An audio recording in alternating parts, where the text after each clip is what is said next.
دیکھو ایک بیچارے کینسر کے پیشنٹ آئے ابھی مجھ سے نا نماز سے تھوڑی دیر پہلے ملے, شاید آپ لوگوں نے بھی دیکھا ہو کس قدر موت زندگی کی کشمکش میں. ایک جوان آدمی 40 سال عمر ہے ان کی, اور کس ڈھڈیوں میں کینسر جا کے کیسا گھل گیا ہے. آپ نے شاید بہت سے لوگوں نے دیکھا ہو. ابھی میں کیا تسلی کا جملہ کہتا اس کو, یہی ہے بھائی کہ یہ دنیا اصل ہے ہی نہیں, تمہیں اللہ نے اسی میں جنت کمانے کا موقع دے دیا, صبر کرو. ناکام ہے یہ انسان اگر آخرت نہیں ہے. اگر آخرت نہیں ہے تو جو 40 سال میں کینسر کا پیشنٹ ہے وہ کامیاب ہے یا ناکام ہے؟ ناکام ہے یار. ابھی تو اس کی 40 سال میں انسان اگرچہ جوانی اس کی ڈھلکنا شروع ہوتی ہے, لیکن تجربہ پیسہ 40 سال میں ہی آتا ہے عام طور پہ اکثر لوگوں کے پاس. کسی اچھی پوسٹ پہ پہنچ جاتے ہیں وہ ترقی کرتے کرتے, میچور ہو جاتے ہیں, بہت سارے دنیا کو سمجھ جاتے ہیں کہ یہاں رہنا کیسے ہے. ابھی ایک آدمی کی یار یہ عمر شروع ہوئی اور انتہائی خطرناک قسم کا کینسر.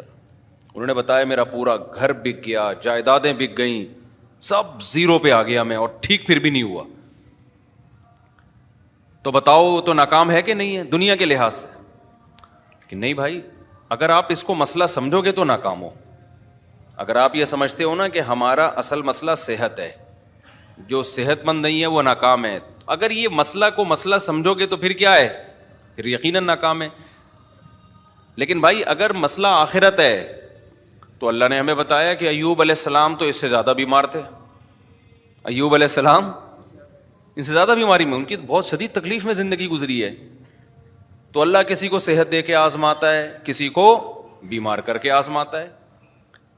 خدا کی قسم جب میں کسی بیمار کو دیکھتا ہوں نا تو میں ڈرتا اپنے آپ سے ہوں کہ اللہ نے ہمیں صحت دے دی, اس کی آزمائش کم ہے. اس سے ایک سوال ہوگا کہ تو نے اس بیماری میں ناشکری تو نہیں کی, حرام کی طرف تو نہیں گیا. ہم سے 20 سوال ہوں گے, کیونکہ بیمار آدمی برائیوں سے بچتا ہے, صحت مند کے لیے برائیوں سے بچنا بہت مشکل. نبی صلی اللہ علیہ وسلم نے فرمایا اذا ابتلیت عبدی بحبیبتیہ فصبر عوضتہما منہما الجنہ. بخاری مسلم کی حدیث, نبی نے فرمایا کہ اللہ کہتے ہیں کہ جس کی میں نے دونوں آنکھوں کی بینائی لے لی, اس نے صبر کیا, کوئی ناشکری نہیں کی, تو میں اس کو اس کے بدلے میں جنت دوں گا. کیونکہ نابینا آدمی کے پاس ایک ہی ہے, وہ نہ فحش فلمیں دیکھ سکتا ہے, نہ وہ زنا کی طرف جائے گا, بد نظری ہوتی ہے پھر آگے زنا ہوتا ہے نا, نہ وہ نامحرم عورتوں کو دیکھے گا. 20 قسم کے گناہوں سے اللہ نے اس کو بچا لیا ہے. تو آخرت پر اگر یقین ہو نا تو آپ کو نابینا پہ ترس نہیں آئے گا, آپ کو آنکھوں والوں پہ ترس آئے گا کہ بھائی اس کا تو حساب, کیونکہ اس سے نماز روزے کا سوال ہوگا, وہ آسان ہے. آج جن بے حیائی کے کاموں میں, فحش فلموں میں, اور پتہ نہیں بد نظری اور کس قدر برائیوں میں لوگ پڑے ہوئے ہیں, یہ ساری آنکھ کی نعمت کی ناقدری ہے یا نہیں ہے؟ تو آپ کا نا سوچنے کا اسٹائل چینج ہو جائے گا اگر آپ آخرت پہ یقین رکھتے ہو. سوچنے کے معیارات ہی بدل جائیں گے. میں نے جس کینسر کے پیشنٹ کو آج دیکھا نا تو اس لحاظ سے تو ترس آتا ہے انسان پہ کہ بھائی وہ بیچارہ تکلیف میں ہے اور زندگی سے لڑ رہا ہے. حقیقت بتاؤں, میں اپنے بارے میں سوچ رہا تھا کہ شاید یہ ہم سے زیادہ خوش قسمت ہے.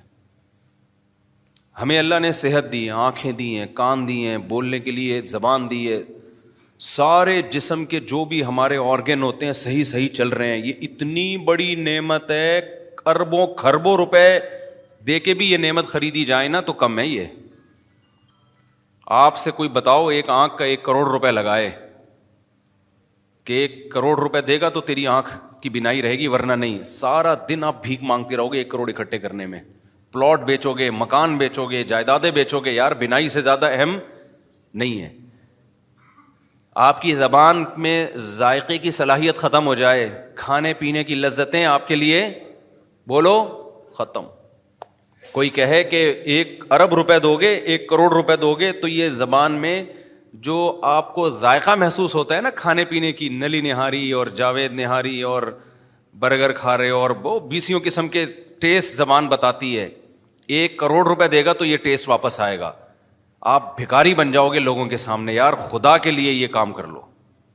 اللہ نے ہمیں کروڑوں کروڑوں روپے کی نعمتیں فری پھوکٹ میں, بولو نا, دی ہوئی ہیں, سونگھنے کی, سننے کی. یہ جو ہم پلک جھپک کے اوپر اٹھاتے ہیں, آپ کو پتہ ہے یہ بھی ایک بیماری ہے. آپ کے یہ مسل ڈیمیج ہو جاتے ہیں.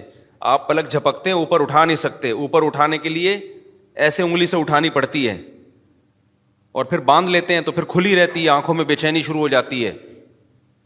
ایک بحری جہاز کا کوئی تاجر تھا, بہت بڑا, بہت بڑی اس کی تجارت تھی. اس سے کسی نے پوچھا, اس کو یہ بیماری تھی بیچارے کو, اور ظاہر ہے جن کے بحری جہاز چلتے ہیں, تجارت ہوتی ہے, تو ارب پتی لوگ ہوتے ہیں.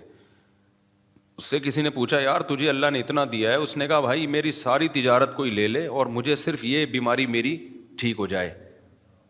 پرانی بات ہے, 25-30 سال پہلے واقعہ میں نے سنا تھا, کہ میں پلکیں جھکایا کروں اور خود ہی اٹھا لیا کروں. کتنی ٹینشن ہے, آپ سوچو نا. تو صحت مند لوگوں کی آزمائش کم ہے یا زیادہ ہے؟ وہ گناہ میں زیادہ پڑتے ہیں, ان سے حساب و کتاب زیادہ ہوگا. یہ جو کہتے ہیں نا دولت نعمت ہے, دولت نعمت ہے, واقعی نعمت ہے, شکر گزاروں کے لیے نعمت ہے. آج کل جو دولت آنے کے بعد کھوپڑیاں گھوم رہی ہیں نا, اور غریبوں کو انسان برا سمجھ رہا ہے, توہین آمیز لب و لہجے اختیار کر رہا ہے, تو یہ سمجھ لو کہ یہ دولت تباہی بن کے آئی ہے, تباہی بن کے آئی ہے دولت.